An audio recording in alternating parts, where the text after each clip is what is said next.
to the southeast along the Alexander Bridge Road. On this this general map of the battle line that develops on September the 19th. The fight has begun out in the area of Jay's Mill and in the woods just to the west of there that morning, particularly a little bit after daylight, and then growing in intensity after 7:30, and then as additional Confederate units are committed, so they march up from the south, literally guiding on the sound of the guns. They will march into action, and the battle will extend further southward. In fact, here where we stand along Alexander Bridge Road, at the opposite the site of George Winfrey's home, one of the many tenants on the battlefield, who he was the man who farmed the cornfield along Brotherton Road, just to the east of where we are right now. This area first saw Confederates that morning of Govan's Arkansas Brigade and Walthal's Mississippi Brigade sweeping from south to north into the flank of Baird's division. And as Liddell's division became engaged, as a further indication of the growing intensity of the fight here, Braxton Bragg will order Leonidas Polk, the senior subordinate in his army, the commander of one of his regular longtime infantry corps, for Polk to go northward and take command of the action on the right flank of the army, and to support Walker's reserve corps that is then engaged in that area. Polk is directed to take his division under Benjamin Franklin Cheatham north as well. Cheatham's division, 5 brigades strong, about 6,500 or so men, will march northward from their position behind Buckner's corps, and will move northward to then go into action on the left of Walker's division. But by that time, on the left of Liddell's division, the left of Walker's reserve corps.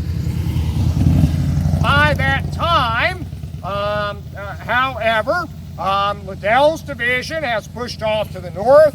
They have been forced to withdraw and have done so to the east. And so the most direct thing that Cheatham has to potentially guide on, watch out there, is this road itself. And Cheatham is going to deploy his 5 brigade division into 2 lines, with his right flank along the Alexander Bridge Road and stretching off southwestward through the front of 3 brigades, and then 2 brigades will be held as a reserve in a second line. And as Cheatham initially deploys his troops, and now as we focus in a little bit more on this map, here is the intersection of Alexander Bridge Road and Brotherton Road. The picnic area would be right there. That's where we are parked, where we started out a few minutes ago. We have walked down, and we're now standing opposite the Winfrey farmstead, shown on the map here. Here's the Winfrey field through the trees there. Cheatham will deploy his division, with the front line being the brigade under John K. Jackson, a mixture of Georgians and Mississippians, and then Preston Smith's Tennesseans, and beyond them, on the left of the front line, Wright's Tennessee Brigade. Now, when initially deployed, this map shows them in action. When initially deployed, they are back here to the southeast of the Winfrey farm, and their line runs off just southwestward. As they go into action, Preston Smith will wind up making this angled formation that you see, and Wright swinging around as well. We'll touch a little bit on that later on. But once deployed with those three brigades in front, and then with Maney's brigade behind Jackson and Otho Strahl behind Smith, Cheatham will order those his frontline brigades forward, and they will begin moving off northwestward, essentially guiding on the Alexander Bridge Road on their right flank. And in fact, for those of you all who might have a larger scale map, I could also use this general one as well. You can think about the general southeast to northwest axis of Alexander Bridge Road as being the axis of advance of Cheatham's division, with the road being on the right of his division. Of course, the road does make some bends and angles, but in general it runs from the southeast to the northwest, and that's the direction Cheatham's going to wind up advancing as well. A lot of that, again, has to do with listening to the sound of the guns. And they are moving towards where there is then the sound of battle actions. Questions, observations? Mr. Powell, anything you want to add here since you're along? Put you on the spot. As Jackson advances, he thinks he's behind a Confederate line. Yep. He doesn't expect that his front is uncovered and he might run into Federals. Yeah, because they've been told they're going up in support of other Confederate troops. Yeah.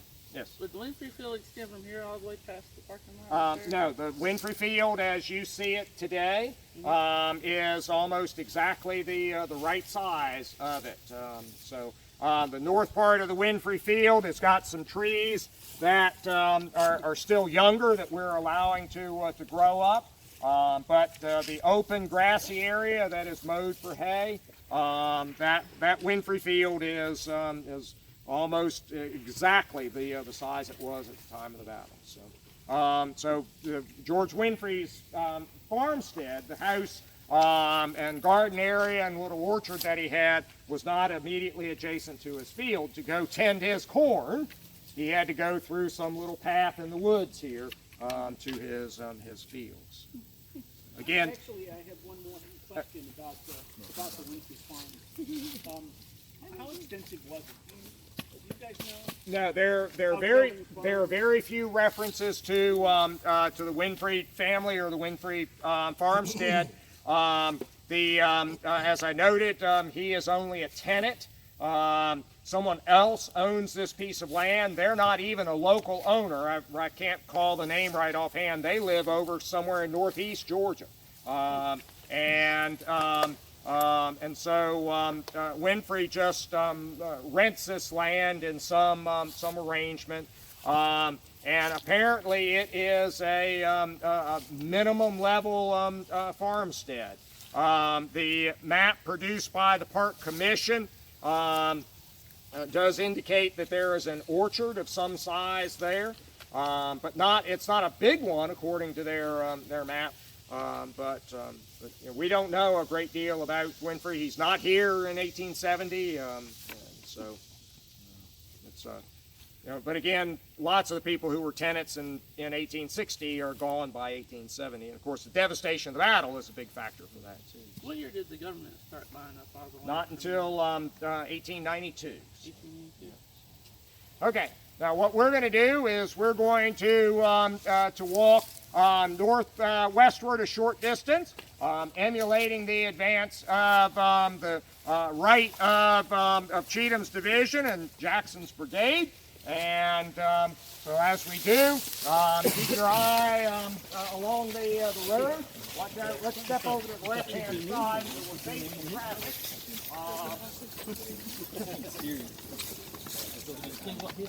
Nepalese brown top. That's a long way. Yep. Long way from home. Yep.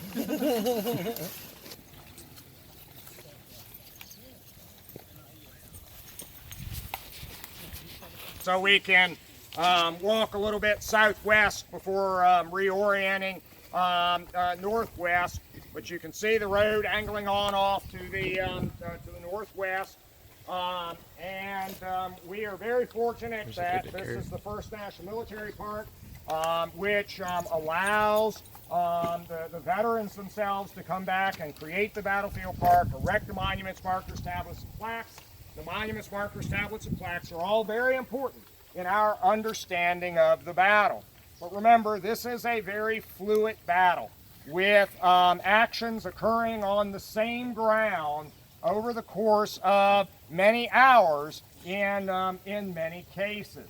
And so for right now, what we are talking about, the first real action in this area at midday, early afternoon of September the 19th. This is the first real fight in this area. And so I would, for right now, ask you to mentally kind of remove the monuments, markers, tablets, and plaques that you see in this area. They will mark mostly the Union line later in the day. But while I'll ask you to kind of mentally remove them for right now, the one thing that I should add, or that I will ask you to do, is to kind of generally note the line that is scribed by the monument over there that is lit up with the sun, that has the eagle on the top of it, to the 32nd Indiana. Some of you might be able to see a little bit beyond there. There's another one to the 49th Ohio. Then there's a monument here to the Railroad Regiment, the 89th Illinois. You see the little marker right here, another Illinois monument. And beyond that, another. They do scribe the Union line. And that Union line will be essentially parallel to Cheatham's line. And so you can kind of use this line of monuments to help get a little bit of orientation. But they represent Union positions a little bit later in the day. And in particular, right at dark. But initially, Cheatham's men are pushing off in that direction. We're going to walk down here a short distance and then turn ourselves kind of in the center of Jackson's brigade.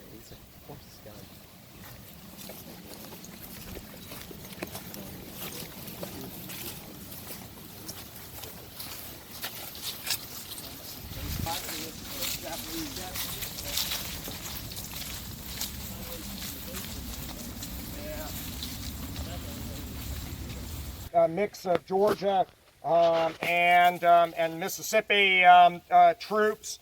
Did any of you all see a couple of years ago the Matthew McConaughey movie, The Free State of Jones? Mm-hmm. The 8th Mississippi has a company from that Jones County, Mississippi. In fact, some of the deserters from that company are amongst the men in Newt Knight's gang in Jones County. One of the major incidents in that story is Newt Knight's murder of a Confederate officer, a fellow by the name of McLemore. And he actually is the major of the 27th Mississippi, which is in Walthall's brigade.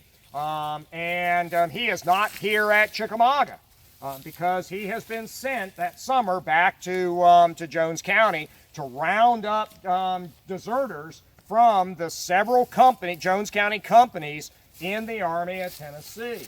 And that's what's going to have him in Jones County in early October of 1863 to be murdered, most probably historically by the real Newton Knight.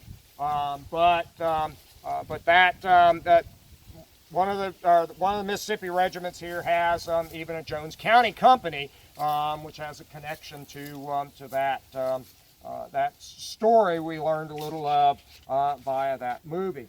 The regiment or the brigade also has a relatively prestigious early war Georgia regiment, the 5th Georgia, mostly from the Augusta area, and a lot of its companies go back to pre-war origins in late antebellum Georgia.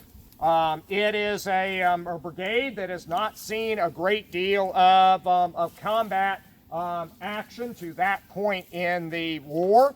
And in fact, it had spent a fair amount of time in the spring of 1863 as the garrison of the city of Chattanooga. With Bragg's retreat on Chattanooga, there's no longer a need for the same type of garrison. And that brigade is in need of a home, and it has been assigned to Cheatham's otherwise all-Tennessee division.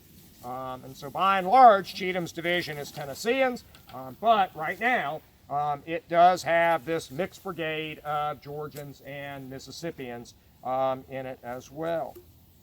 John K. Jackson was a relatively prominent and connected Georgian. And you can actually see his late antebellum home in Savannah if you take the tour of the historic district in Savannah. But he writes in his report that after having been in that reserve position, order was received to move still further to the right to support Major General Walker. Passing rapidly about half a mile northward by the right flank, the brigade reached the road leading from Alexander's Bridge and proceeded thence westward about half a mile. Here the line of Major General Walker's troops was reached. My brigade was immediately placed in line of battle and ordered to advance. The order was promptly and cheerfully obeyed, and the advance continued about 150 yards when the enemy opened fire upon my left and center. The brigade returned the fire, which soon became general. A charge being ordered, the troops responded with great intrepidity, driving the enemy before them for half or 3/4 of a mile. And as we now make this little bend in the trail here, we turn back again to that northwestward orientation or axis, and we'll be essentially walking up the center line of Jackson's brigade. I won't make you go forward at the quick time or double quick that Jackson probably had his regiments moving at least at intervals. But now, as we turn back northwestward, think about this brigade stretching on either side of the path that we will be walking. Get my map oriented here correctly. We're essentially going up the center line of that brigade, so paralleling the Alexander Bridge Road, which will be to our right. The woods at the time would have been very open, being able to see 150 or 200 yards down through the woods, so you would have had fair visibility to the front. But as Dave noted, initially they were not expecting to see Federals in their front, so that first contact will be a little bit of surprise to them. But now they are moving forward against a developing Federal line to their front. Questions, observations? Dave, anything you want to add at this moment? Just to give you a sense, there's 1,200 men roughly in the brigade, so their frontage is going to be like 200 yards on either side of us, and the artillery battery is actually moving right behind the center of the brigade with us through the woods here. So that gives you a sense of how open the woods were, that the artillery is moving relatively freely. Yeah, the trees were widely enough spaced that 14-yard long vehicle, which is the artillery battery or artillery piece, limbered up, hooked to the limber, and its 6-horse team in front. So the trees are widely enough spaced that you could snake that vehicle down through the trees. Is that common throughout the battlefield? The majority of the battlefield had that very open understory environment to it, and that was from open range grazing. Farmers fenced their crops in the fields and turned their livestock loose to just graze where they could find something to graze. And most of that is in the woods, so they ate the low-growing and low-hanging vegetation, creating a very open forest understory. Also, there was still the use of fire, and that helped keep the understory open as well. So when the guns were moving through supporting the troops, when they deployed them, were they in twos or threes? Or? Well, each one of these brigades has a battery attached to them. Yep. The Confederates are beginning to group batteries, all the batteries of the division. They are beginning to group them into a division battalion of artillery, but that is only a process that's partly complete by the time of this battle.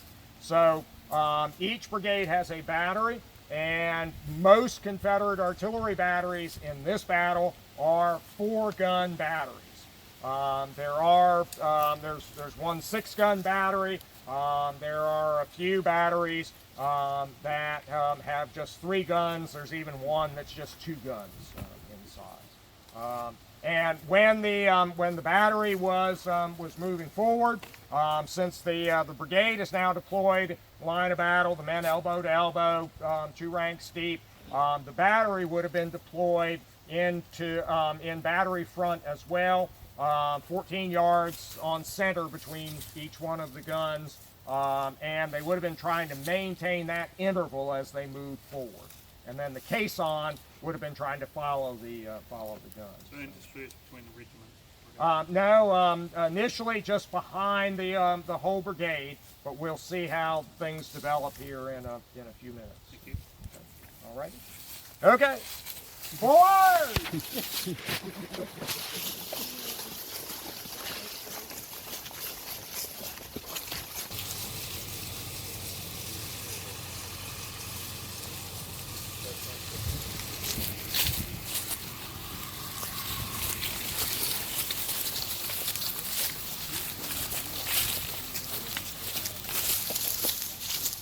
Move northwestward, emulating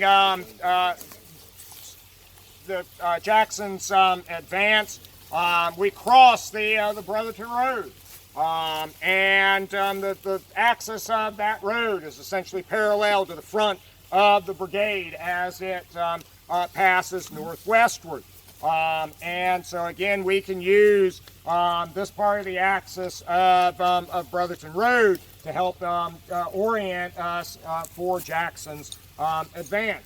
But we're now continuing on, and in just a moment, I want you to notice that the ground is going to begin to rise. To this point, it has been harder to see. But one of the things to note or remember about almost all of the Confederate attacks in this battle is that they are uphill. The Confederates are almost always attacking from lower ground against Federals on higher ground. And in just a minute, you're going to begin to see the ground rising in front of you as well. Right?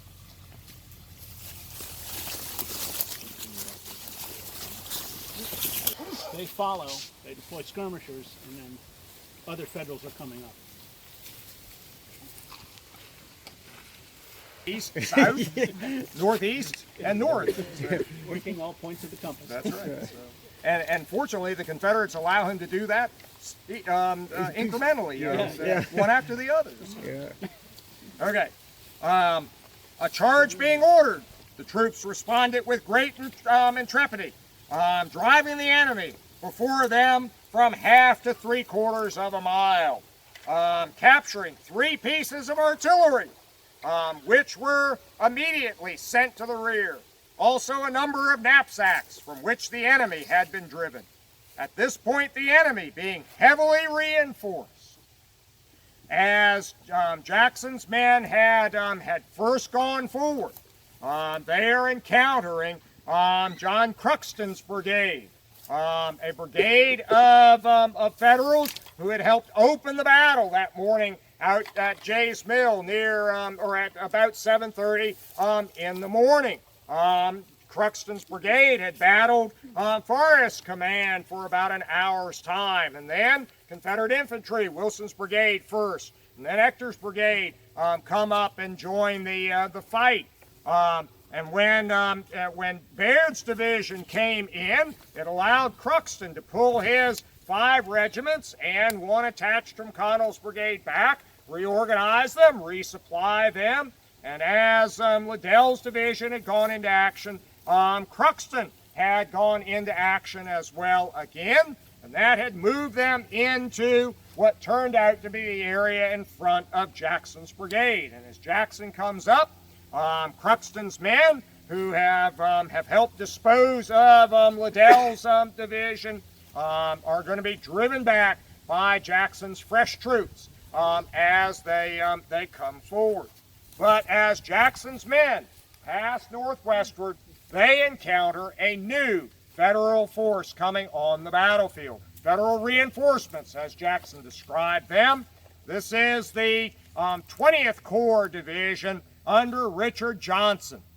They, part of Alexander McCook's 20th Corps, they have marched over the last few days over Lookout Mountain yet again into McLemore's Cove. They have participated in the all-night march on the night of the 18th, the early morning hours of the 19th. They have marched up from the southwest, and as they have arrived near the battlefield, they have been ordered to report to George Thomas, essentially to be detached from Alexander McCook's 20th Corps and go and support and take the direction of George Thomas. They marched up and deployed in the area of the Kelly Field, and then marched eastward, deployed with Philman Baldwin's brigade on the left front, and Auguste Villick's brigade on the right front,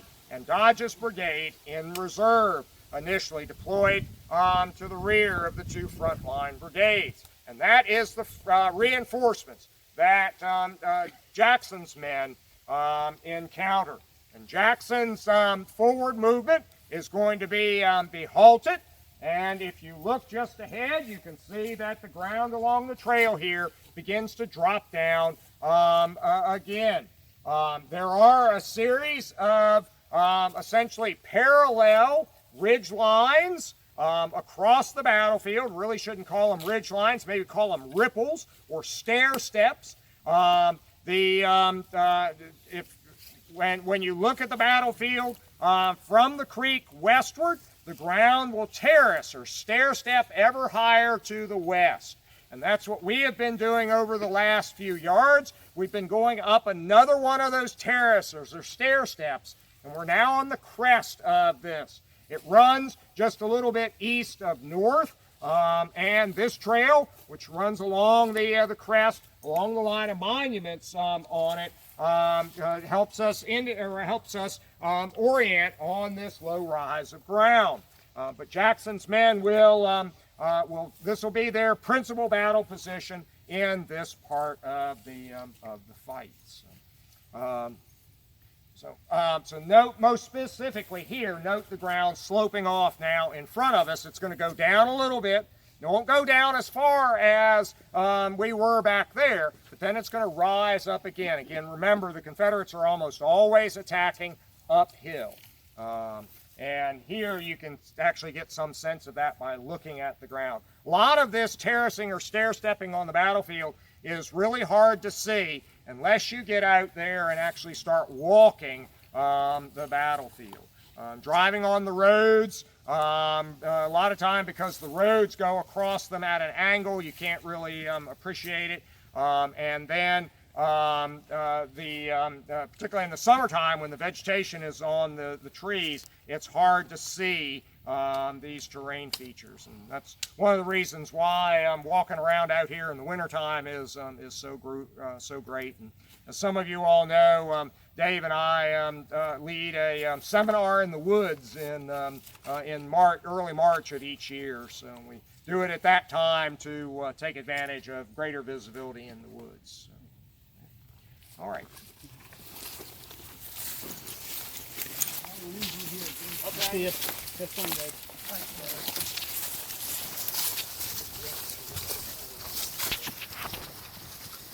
Estimate to how long I've been doing things.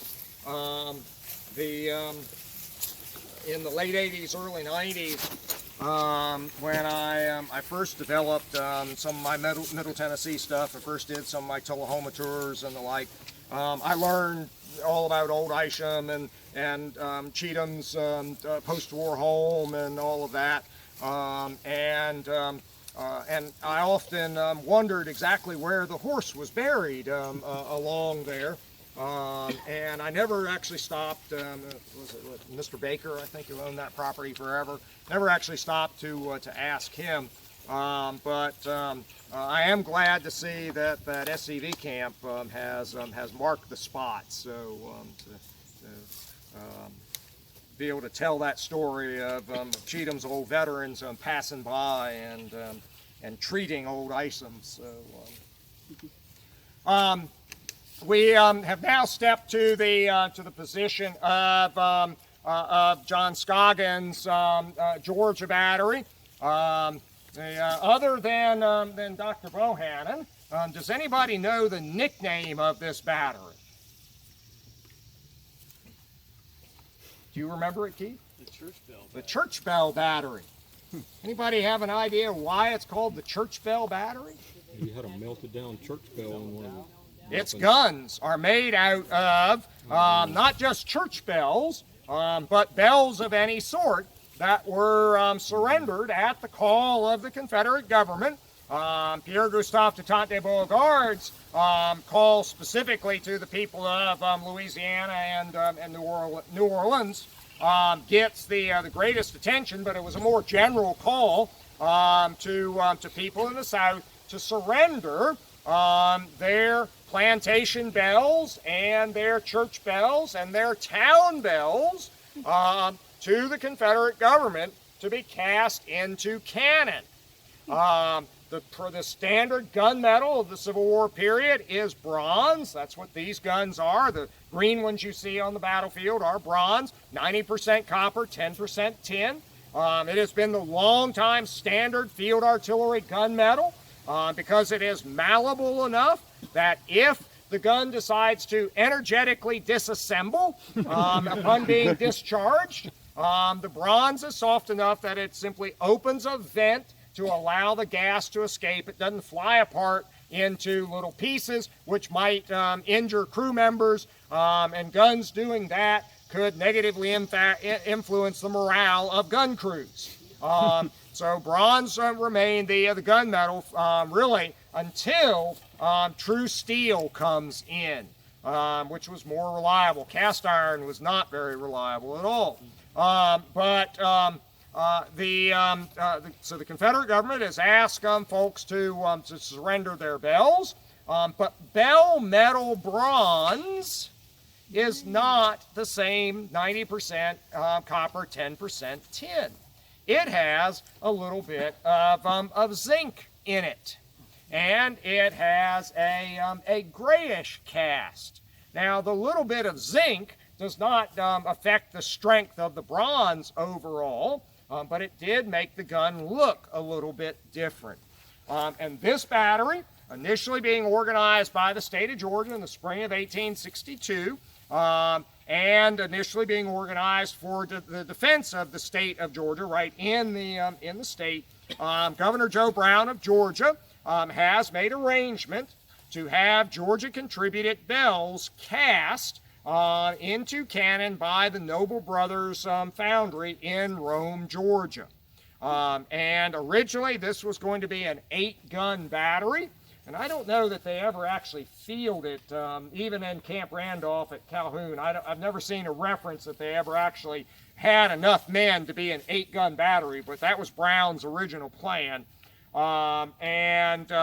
and they are armed with guns that were cast from bell metal at Noble Brothers Foundry. There are, in fact, a few surviving Noble Brothers bronze guns. One of them is at Kennesaw Mountain National Battlefield Park, and if you look at it, it does have a slightly grayer, as opposed to green, true green, cast to it, indicating that mix of metals. Where in Kennesaw is that? It's today. The gun is in one of the exhibit cases in the exhibit. Okay. It's really the second big case in the exhibit room. There's a Confederate manufactured 12-pound Napoleon from Macon in there also. Okay. Some other examples of products of the Confederate military-industrial complex. And that gun is in that case. Okay, for years, it simply sat on 2 wooden blocks in the lobby. And that was when it was actually easiest to see the gray cast to it. So, but the battery, having these bell metal guns, became known as the Church Bell Battery. You don't see a huge number of references to it by its nickname, but there are 1 or 2 period ones and a couple of post-war ones as well. But we do know that they had bell metal guns. As David noted earlier, the battery was initially following along behind the brigade, but as the brigade comes to a halt here on this line, the battery will take position right in the brigade line, in the center of the brigade line. John Scoggin will write in his report, went into the engagement on Saturday, taking the position on the left of the 8th Mississippi Regiment, advanced with the brigade, driving the enemy some distance when I was forced to fall back. The left of the brigade giving way, subjected my battery to crossfire, killing several of my horses, and forced me to abandon one piece in caisson. I took position again late in the evening on the right of the brigade, had a sharp engagement which lasted about 1.5 hours, and then bivouacked for the night. But they have moved right up here onto the very front line. Now, they don't have quite the same experience that a number of other artillery batteries in this battle do, where any advancing enemy units fire into the mass of horses, of their limbers and caissons behind. They actually have the benefit of their line of limbers and caissons being protected by the slightly declining ground behind them. But as was noted, when the left of the brigade begins to be pushed back just a little bit more, that is when the battery will be subjected to a flank fire. But it is an interesting outfit. This is really their only battle of the war, and their history, particularly of their guns, allows you to then enter into some of these other issues about simply creating the Confederate Army. So, there is no complaint about, they had 6-pound guns and 12-pound field howitzers. There is no complaint about the quality of those guns. There were complaints about the quality of the Noble Brothers bronze 3-inch rifles that they created. 1 or 2 of those were known to energetically disassemble. But bronze proves not to be a good. Questions, observations here? Was General Cheatham drunk at the battle, or is that just a total myth? No, at this battle, there is no indication that that Cheatham had imbibed corn squeezins beyond what might have affected his abilities, as opposed to Stones River, where the number of accounts of Cheatham being under the influence are sufficient to not really doubt the fact that he had too much to drink. So, he is observed to there have even fallen off of his horse. So, but here there is no no complaint about him being under the influence. On the note about the Noble brothers, if you go to Rome, you can see one of the lathes that was used in the construction of the camp. Right. Yeah. Still has survived down there. Why was this one of their few battles? What happened to them after this? Yeah, they well, there are 6 or 8 batteries in the fall of 1863, which are they're so short on horses and men that I forget exactly. They're sent to Garrison. sent to Garrison. Yeah, and Massenburg's battery. There's 6 or 8 after this battle. So Anderson's, yeah. That Bragg's just so short on horses. So. Some of that it even started in the summer of 1863. Or 1 or 2 batteries which are eventually or essentially broken up, and the men are distributed to other batteries, and their guns are surrendered in July by Bragg to Governor Joe Brown to become the armament of the state of Georgia constructed defenses on the Western and Atlantic Railroad. There are 13 guns I think Brown gets, and he puts 4 or 5 I think at Resaca, and there's some at the Etowah River Bridge, but they're part of this reorganization of Bragg's artillery. So, the lack of horse flesh is one of the big factors. All right, let's walk on along the crest of the rise here.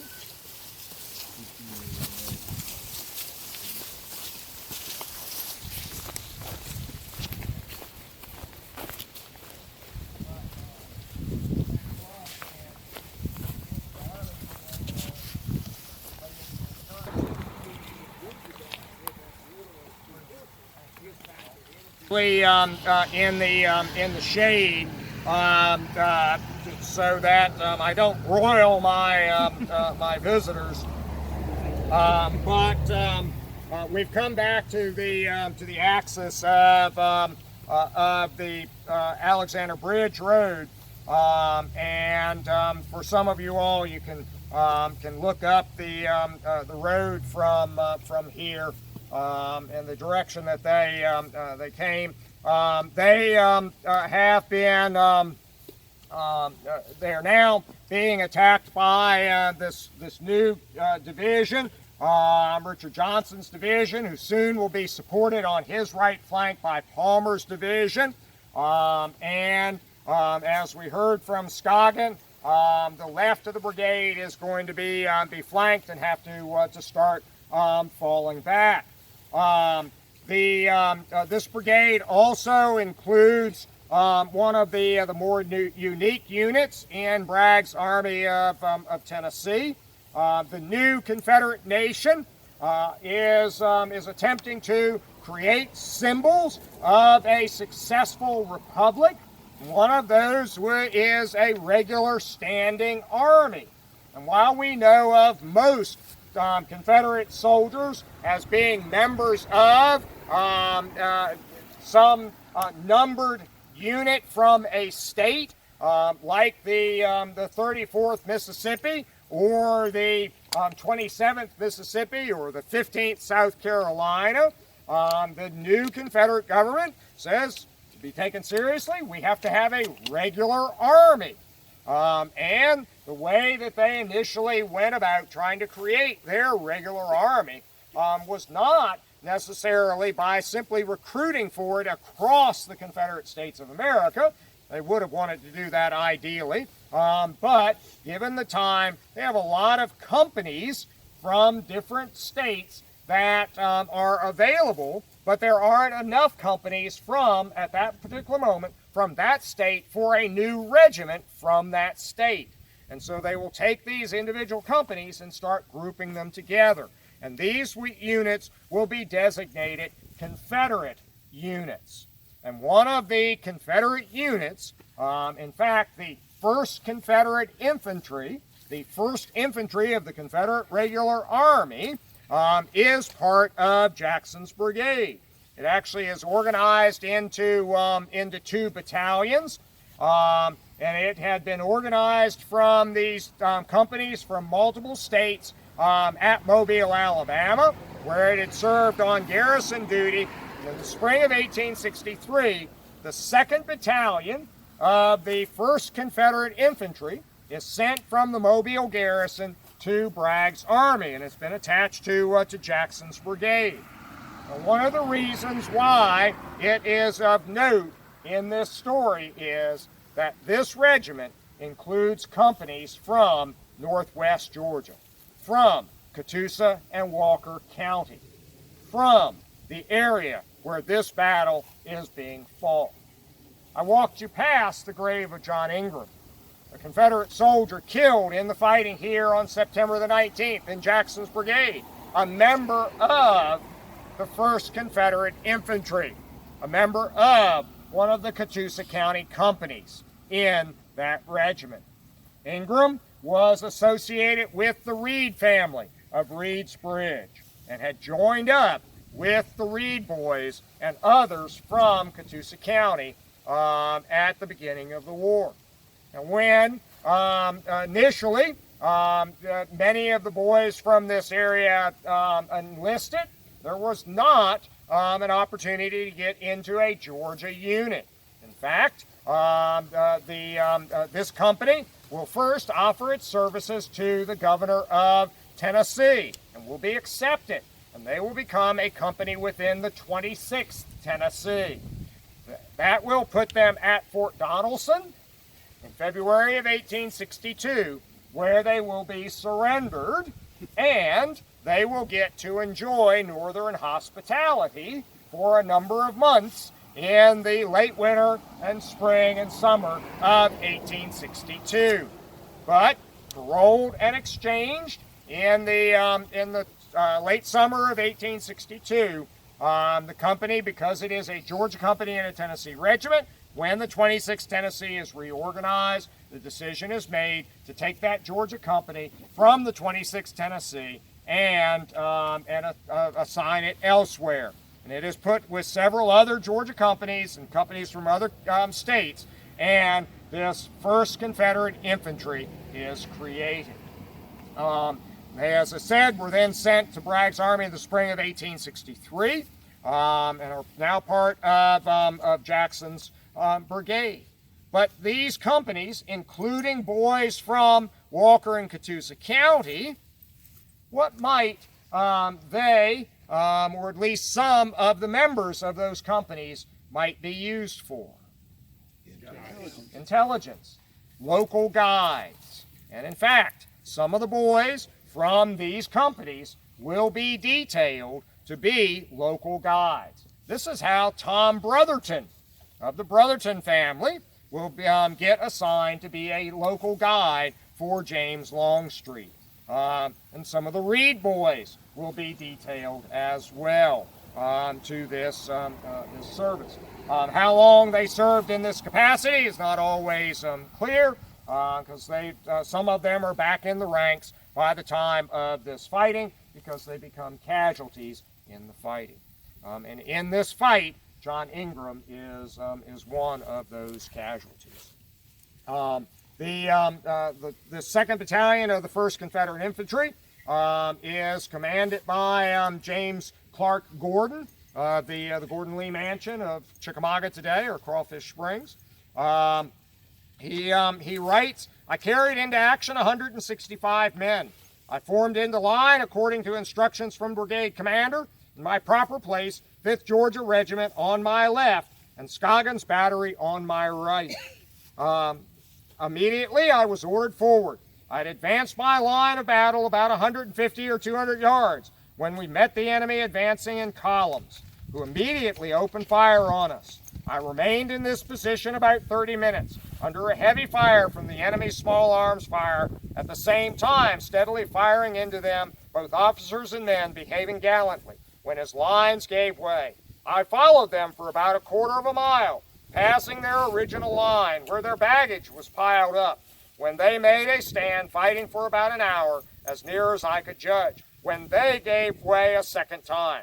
I pursued them again for several hundred yards, when they made another stand, fighting for the second time, when an order was given for the command to fall back. By whom the order was given I have not been able to ascertain.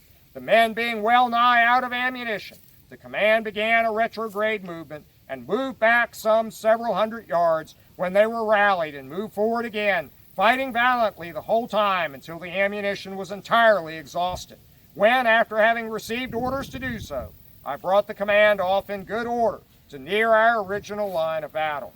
A short while afterwards, the enemy advanced on us, but with the assistance of a battery planted on the left of our brigade, they were gallantly repulsed.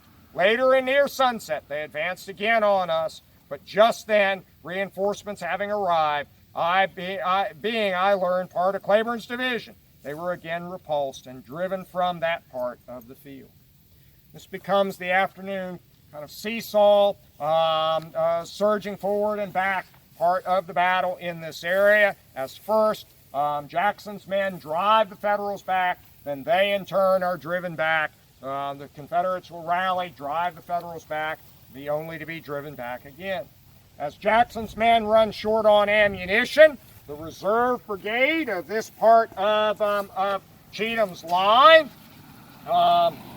George Maney's brigade of Tennesseans, including the 1st Tennessee with Sam Watkins, that brigade will be passed to the front, and it will take on the fight with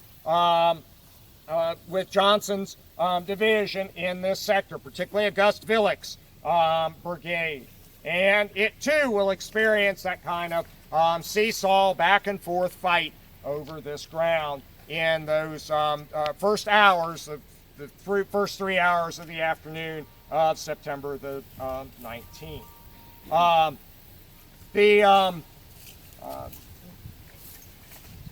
Cheatham at this area is not able to make any real forward advance or success, just as they are going to be able to stop Johnson's division as well. Questions or observations here? Okay. What we're going to do now is emulate the move back by Jackson, and then again Maney, and the pursuit by the Federals. So we can go down Alexander Bridge Road. Bring you back here and ask you to again note the line of, or the Union line scribed by the monument to the 32nd Indiana, August Villick's original regiment. To its left, we really can't see it because of the vehicles, but there's a monument to the 49th Ohio. Through the trees here is the 89th Illinois monument, the Indiana markers, the other. We're now essentially just behind that Union line. Eventually, Johnson's division is able to push Jackson's and then Maney's brigade back across this this ground and off to the southeast, where the Confederates finally are able to rally and make a stand, really built off of several artillery batteries, which had not then been in action. And as darkness begins to settle on the battlefield on September the 19th, the Union line has pushed up to this area as marked by the line of monuments and tablets here. Cheatham's engagement, particularly this portion on his right with Jackson and Maney, had been part of just that seesaw, that back and forth on the 19th, as the battle line extended ever further southwestward during the course of the day.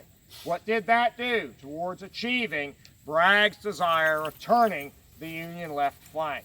As Jackson and Maney fight here, and to their left, Preston Smith and Otho Strahl, and beyond that, Wright's brigade and Stewart's division, the Confederate line extending southward, really does not do anything towards achieving Bragg's desire of cutting the Union Army off from Chattanooga. This is some of the vicious, bloody, costly fighting that will so typify this battle in this wooded valley of West Chickamauga Creek. I appreciate your attention in this program today. At 3 o'clock, I'll lead another walk from here, and we'll look at another part of the fighting of September the 19th in Cheatham's division. We'll look at the fighting around the Brock Field area. So, any questions or observations here? Jim? Yes. Do you know relatively the Chickamauga battlefield to the other 4 national battlefields, size-wise? Well, there are 5,300 acres in the Chickamauga battlefield. Now, the current Civil War battlefield preservation movement, largely under until the name change Civil War Trust, they have added some significant acreage to Shiloh, and Shiloh's acreage is probably getting close, or it might even have just barely surpassed the Chickamauga battlefield. For many years, Shiloh was about 4,500 acres, but that number predates some of these Civil War Trust additions to the Shiloh battlefield. Yeah, and I have not, actually I haven't even thought about the idea of trying to add those acres to what Shiloh had. Gettysburg, I forget what their acreage was, but we were larger than Gettysburg by a fair amount, although that is very deceptive, because Gettysburg, particularly on the northern part of the battlefield, are some really long, narrow strips. Although again, Civil War Trust has filled in a lot between those strips. Vicksburg it's pretty small. 1,800 acres, I think, is what I think that's the number. That's what comes to mind. It's relatively small, and not likely to get much larger. In fact, you know, in the 60s, the National Park Service gave away a fair amount of the Vicksburg battlefield. So, and Antietam, it was originally authorized at 3. Well, I shouldn't say originally. It in the early 80s, it was authorized to be 3,000 acres. The Park Service owned something like 900 acres. Didn't even own the current cornfield at the time. But now it is considerably larger than even the 3,000 acres, largely against the success of the current battlefield preservation movement. So, But still, Chickamauga is the largest of the 5. It's pretty close to. Well, yes, but then, you know, I ask about Sand Creek. It's a Civil War, Indian Wars battlefield. It's something like 10,000 acres. That's actually protected. You know, we are very fortunate that the veterans were able to preserve these 5,300 acres. I would have liked to have seen the veterans achieve the authorized 7,600 acres. But that, of course, didn't happen. I would have really liked to have seen the veterans achieve their 10,000 acre battlefield. They never drew a map of what that would look like. There is a verbal description of what that would be. It would have could have kind of looked like a banana. Would have stretched from Rossville Gap in the north to Glass's Mill in the south.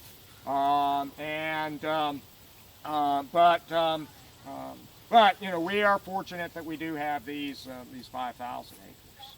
Was Glass's Mill ever part of the park? No, but the National Military Park did own the road down to Glass's Mill at one time, although returned that to the local jurisdiction in the late 20s or early 30s. I don't remember right offhand what year that one went back to Walker County. Again, I do appreciate your attention. I'll be here a few more minutes to answer any last-minute questions folks have, and then I'll be back here at